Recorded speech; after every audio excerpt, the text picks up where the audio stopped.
Itigil na ang gulo at huwag nang idamay ang pamilya Aquino.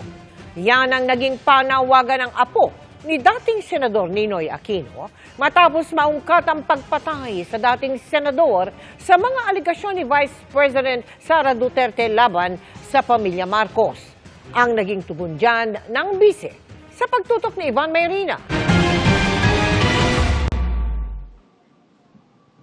Sa paggunita ngayon na ika-72 kaarawan ng pinaslang na dating Senador Benigno Ninoy Aquino Jr., may mga nag-alay ng bulaklak sa kanyang puntod sa Manila Memorial Park sa Parañaque.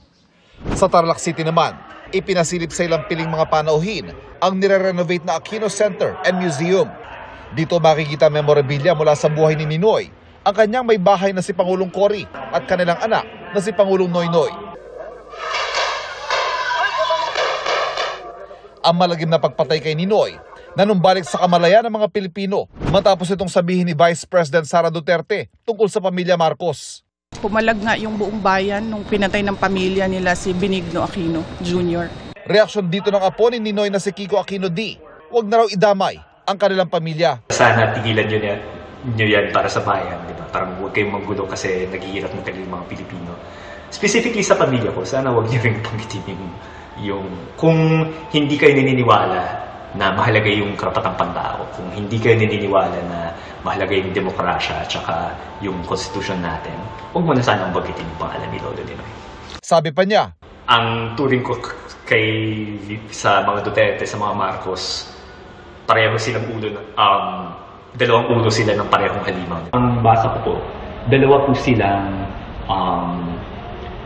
silang nagpapahirap sa bayan na marami silang pinatay nung panahon ni Marcos Sr., nung panahon ni Duterte. Tugon ni VP Sara sa sinabi ni D sa kanyang pamilya, partikular sa amang si dating Pangulong Rodrigo Duterte. Huwag na tayong mag-comment sa mga apo. Oo. Kasi natural sa mga anak at apo ang affinity sa mga magulang at sa grandparents. So, huwag na natin sagutin yan. Hinihingan pa namin ng pahayag si Pangulong Bongbong Marcos at kanyang pamilya pero wala pa silang tugon. Dati na rin itinanggi ng Pangulo na pamilya niya ang nagpapatay kay Ninoy.